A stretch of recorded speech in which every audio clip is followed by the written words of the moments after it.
Perkenalkan, nama saya Iki Oktaviana Pitu dengan NIM 20.05.52.0117.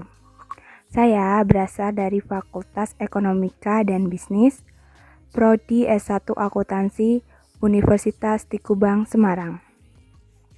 Kali ini saya akan memenuhi tugas etika bisnis dan profesi tentang tata kelola perusahaan yang baik. Semoga presentasi kali ini dapat memberi manfaat bagi kalian semua. Perusahaan adalah mekanisme yang dibentuk untuk memungkinkan berbagai pihak berkontribusi pada kontribusi, keahlian, dan tenaga kerja untuk keuntungan bersama mereka. Pengelola perusahaan. Pengelola perusahaan terdiri atas pengelola perusahaan, perwakilan perusahaan, dan pengawas internal. Pengelola perusahaan terdiri atas dewan direksi.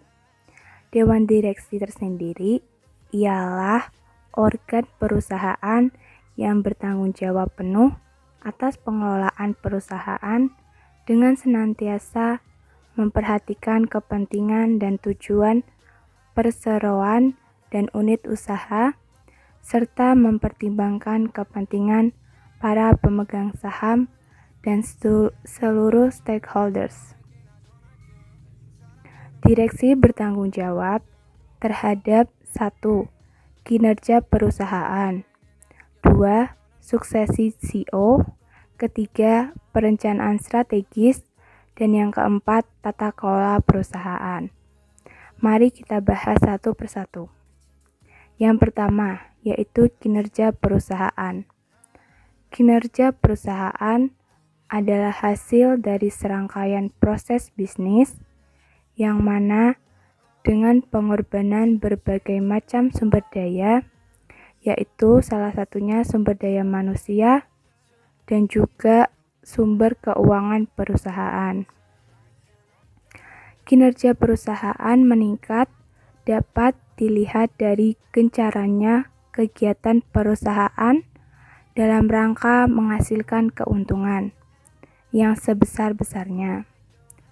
Perusahaan yang memiliki ukuran yang besar memiliki potensi yang lebih besar pula untuk menginvestasikan sumber daya yang ia miliki. Di dalam pengelolaan investasi ini, perusahaan sebisa mungkin harus mampu menciptakan nilai bagi para pemegang saham. Lalu yang kedua yaitu suksesi CEO. Suksesi adalah suatu proses yang memastikan pasokan SDM yang layak dari berbagai suksesor bagi senior yang ada sekarang dan di masa yang akan datang, atau muncul jabatan utama dari strategi bisnis, sehingga karir individual dapat direncanakan dan ditata olah untuk mengoptimalkan kebutuhan organisasi dan aspirasi individual. Suksesi itu tersebut mencakup beberapa hal, yaitu analisis atas tuntutan bagi para manajer pada tingkat perusahaan, fungsi, dan keterampilan. Lalu, audit atas eksekutif yang ada dan proyeksi atas pasokan masa depan yang mungkin dari sumber internal dan eksternal. Lalu, merencanakan jalur karir individu berdasarkan pada perkiraan objektif kebutuhan manusia di masa depan dan menggambarkan penilaian kinerja yang diandalkan dan penilaian potensi. Lalu, konseling karir yang dilangsungkan dalam konteks pemahaman yang realistis atas kebutuhan masa depan dari perusahaan, juga kebutuhan individual. Lalu, promosi yang dipacu dengan pengembangan yang ditargetkan terhadap kebutuhan masa depan dari bisnis itu tersebut. Yang terakhir, pelatihan dan pengembangan yang berhubungan dengan kinerja untuk mempersiapkan individu bagi peran masa depan juga tanggung jawab sekarang. Lalu, perencanaan strategis. Perencanaan strategis sendiri ialah proses yang dilakukan suatu organisasi untuk menentukan strategi atau arahan, serta mengambil keputusan untuk mengalokasikan sumber dayanya, termasuk modal dan juga sumber daya manusia. Untuk mencapai strategi ini, perencanaan strategis atau strategic planning adalah sebuah alat manajemen yang digunakan untuk mengelola kondisi saat ini, untuk melakukan proyeksi kondisi pada masa depan atau masa yang akan datang. Selanjutnya, tata kelola perusahaan atau corporate governance adalah rangkaian proses, kebiasaan, kebijakan, aturan, dan institusi yang memengaruhi pengarahan, pengelolaan, serta pengontrolan suatu perusahaan atau korporasi. Tata kelola perusahaan mencakup hubungan antara para pemangku kepentingan atau stakeholder yang terlibat serta tujuan pengelolaan perusahaan. Pihak-pihak utama dalam tata kelola perusahaan adalah pemangku kepentingan lainnya, termasuk karyawan,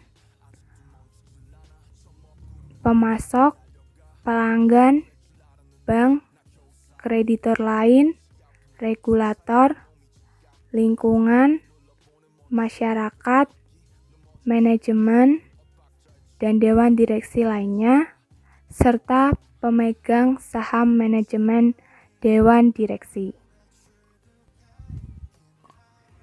Tata kelola perusahaan yang baik itu mencakup beberapa hal. 1. Profesionalisme. Kedua, efisiensi. Ketiga, transparansi. Keempat, kemandirian. Kelima, akuntabilitas. Keenam, pertanggungjawaban. Dan yang terakhir, kewajaran.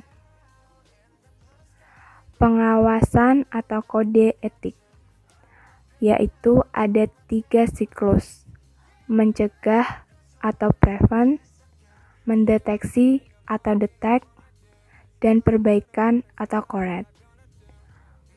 Mencegah itu terdiri atas kode etik atau pengawasan. Lalu mendeteksi terdiri atas audit, dan perbaikan terdiri atas pembinaan.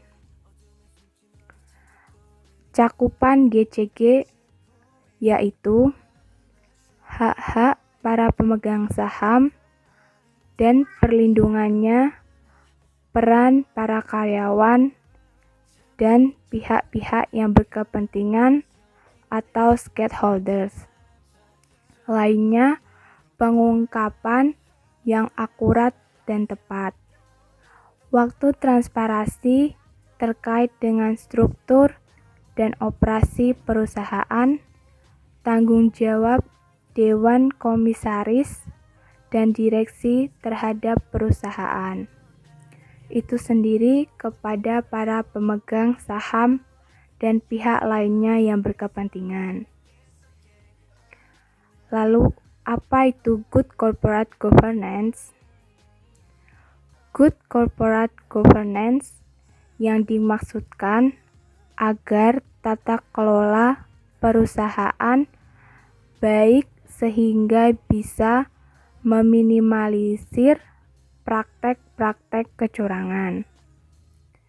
Mekanisme yang mengarahkan dan mengendalikan suatu perusahaan agar operasional perusahaan berjalan dengan lancar dan sesuai dengan harapan yang sudah dirancang oleh para pemangku kepentingan dan juga pemegang saham perusahaan itu tersebut. Lalu, apa itu tujuan GCG? Tujuan dari GCG antara lain sebagai berikut, yaitu meningkatkan kinerja organisasi, menciptakan nilai tambah bagi semua pemangku kepentingan, mencegah dan mengurangi manipulasi, serta kesalahan yang signifikan dalam pengelolaan organisasi. Meningkatkan upaya agar para pemangku kepentingan tidak merasa dirugikan. Mekanisme mengatur dan mempertegas kembali hubungan, peran, wewenang, dan tanggung jawab. Dalam arti sempit, antara pemilik atau pemegang saham, dewan komisaris, dan dewan direksi. Dalam arti luas, seluruh pemangku kepentingan. Menurut Organization for Economic Cooperation and Development, mencakup 5 bidang utama, yaitu hak-hak pemegang saham, stockholders, dan perlindungannya, peran para karyawan dan pihak-pihak yang berkepentingan atau stakeholders lainnya, pengungkapan atau disclosure yang akurat dan tepat waktu, transparansi terkait dengan struktur dan operasi perusahaan, serta tanggung jawab dewan komisaris dan dewan direksi terhadap perusahaan, pemegang saham, dan pihak-pihak yang berkepentingan lainnya. Secara ringkas, prinsip-prinsip tersebut dapat dirangkum sebagai berikut. Perlakuan yang setara antara pemangku kepentingan atau fairness, transparansi, akuntabilitas, responsibilitas. Lalu, tujuan dan manfaat good corporate governance menurut Indra Surya dan Ivan Yustiavandana 2007. Antara lain, ialah memudahkan akses terhadap investasi domestik maupun asing, mendapatkan biaya modal cost of capital yang lebih murah, memberikan keputusan yang lebih baik dalam meningkatkan kinerja ekonomi perusahaan, meningkatkan keyakinan dan kepercayaan dari para pemangku kepentingan terhadap perusahaan, melindungi direksi dan komisaris dari tuntutan hukum. Lalu ada GCG dan hukum perseroan di Indonesia. Wewenang, tugas, dan tanggung jawab dari RUPS. Menyetujui dan menetapkan anggaran dasar perusahaan pada pasal 19 ayat 1. Menyetujui dan menetapkan anggaran dasar perusahaan pasal 19 ayat 1. Menyetujui penambahan dan pengurangan modal perseroan Pasal 41 ayat 1 dan Pasal 44 ayat 1. Menetapkan besarnya gaji dan tunjangan anggota direksi dan komisaris Pasal 96 dan Pasal 113. Menyetujui dan mengesahkan laporan tahunan termasuk laporan keuangan, direksi, serta laporan tugas pengawasan komisaris terdapat pada Pasal 69. Lalu, menyetujui dan menetapkan penggunaan laba bersih, penyisihan cadangan, dan dividen, serta dividen interim pada Pasal 71 dan Pasal 72. Menyetujui penggabungan, peleburan, pengambil alihan, atau pemisahan, pengajuan pilot, perpanjangan jangka waktu berdirinya, dan pembubaran perseroan atau perusahaan pada Pasal 89. Menyetujui pengangkatan dan pemberhentian anggota direksi dan komisaris pada Pasal 94 dan Pasal 111. Organisasi khusus penanganan GCG ada 4, yaitu Komisaris Independen, Direktur Independen, Komite Audit, dan yang terakhir, Sekretaris Perusahaan. Komisaris independen sendiri itu ialah anggota Dewan Komisaris yang tidak terafiliasi dengan direksi. Anggota Dewan Komisaris adalah pemegang saham pengendali serta bebas dari hubungan bisnis atau hubungan lainnya yang dapat mempengaruhi kemampuannya untuk bertindak independen.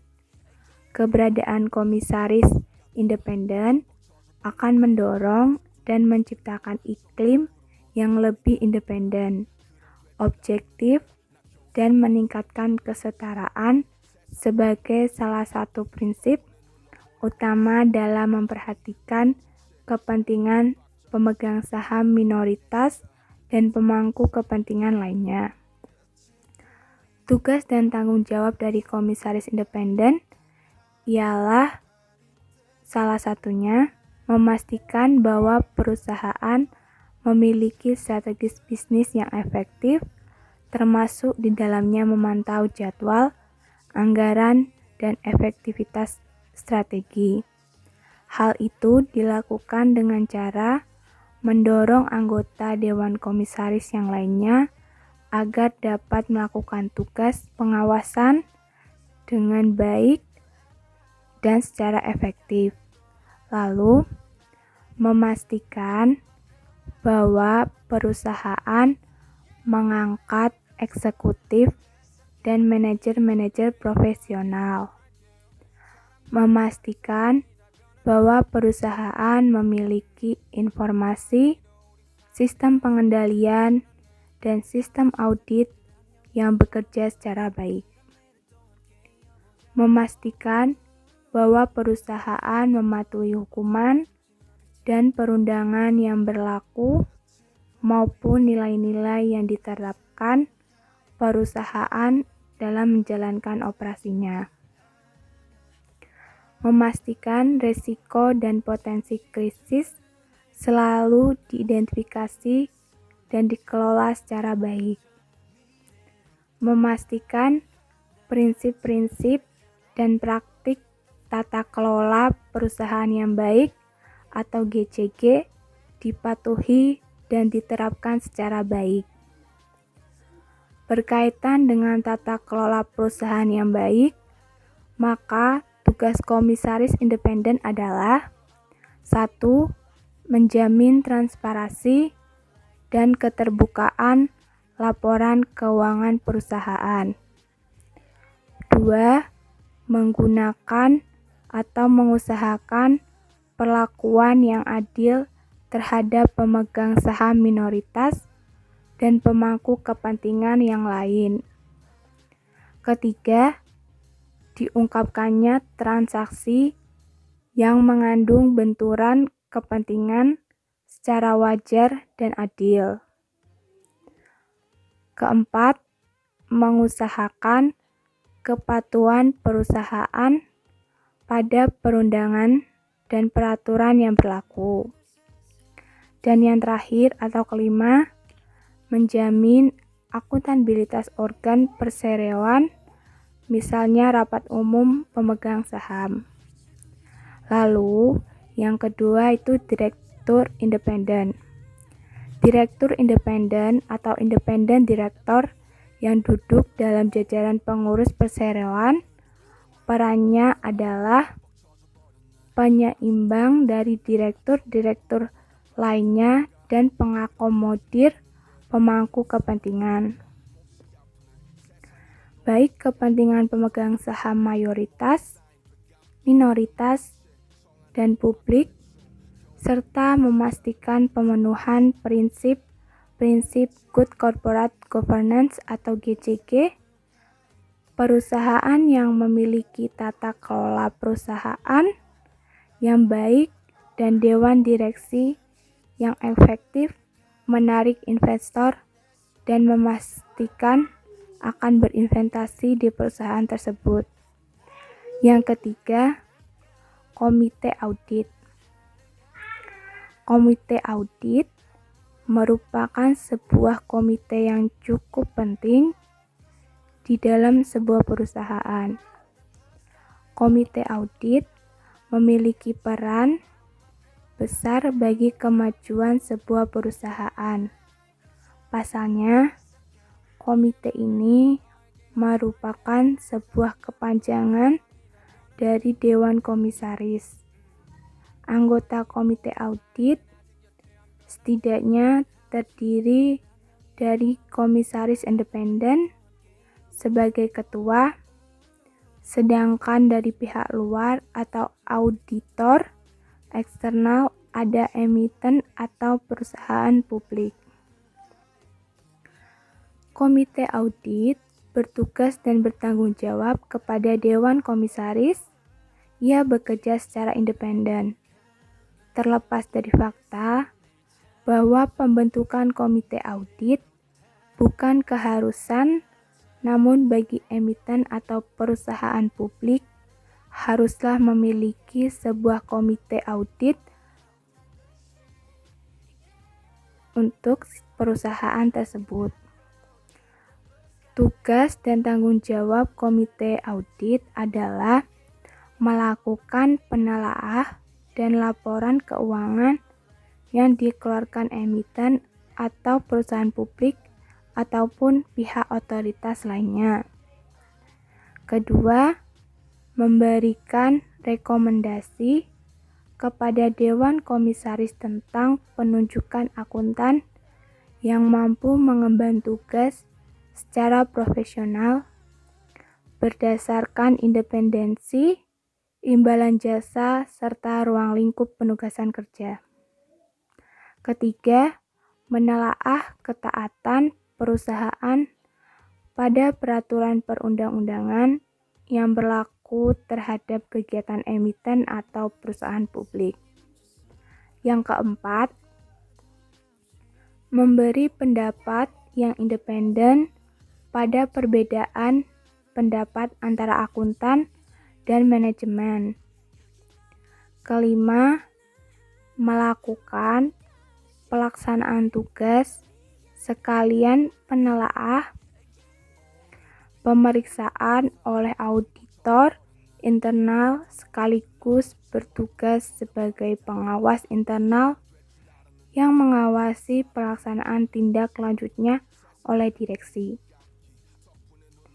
Keenam, memberikan saran kepada Dewan Komisaris jika adanya kemungkinan atau potensi konflik dalam benturan kepentingan antara emiten atau perusahaan publik. Ketujuh, merahasiakan dokumen, segala informasi, dan data perusahaan beserta emiten atau perusahaan publik. Yang terakhir yaitu sekretaris perusahaan. Sekretaris perusahaan memiliki tugas dan wewenang seperti mengikuti perkembangan, memberikan masukan kepada direksi dan dewan komisaris, membantu dalam pelaksanaan tata kelola perusahaan, dan sebagai penghubung antara pemegang saham dan pemangku kepentingan lainnya. Untuk fungsi sekretaris perusahaan, 1.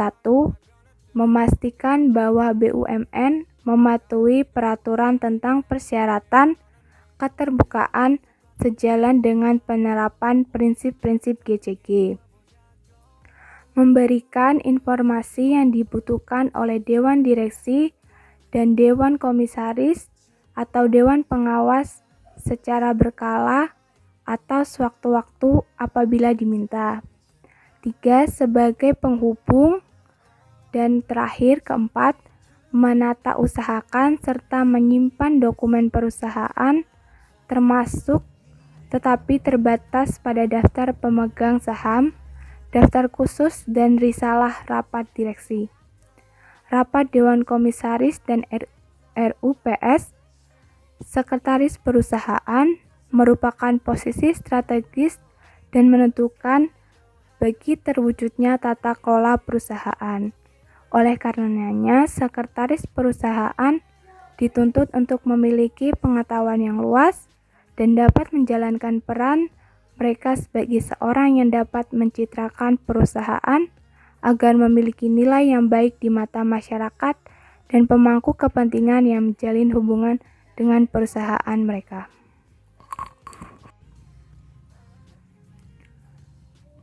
GCG dalam pengawasan pasar modal di Indonesia antara lain Badan Pengawasan Pasar Modal dan Lembaga Keuangan, Bursa Efek, Lembaga Clearing, Investor, Akuntan Publik, Notaris, dan terakhir konsultan hukum. Lalu, GCG perbankan di Indonesia. Tujuan implementasi GCG yaitu jumlah, komposisi, kriteria, dan independen Dewan Komisaris, prosedur pengelolaan melalui penerapan prinsip transparansi, akuntabilitas, tanggung jawab, independensi, dan kesetaraan. Komite ketaatan, fungsi auditor eksternal dan internal, implementasi, manajemen, resiko jumlah, komposisi, kriteria, dan independensi Dewan Direksi. GCG perbankan di Indonesia. 1. Ketentuan dana. 2. Rencana strategis bank. 3. Aspek transparansi kondisi bank. 4. Konflik kepentingan dan pelaporan internal.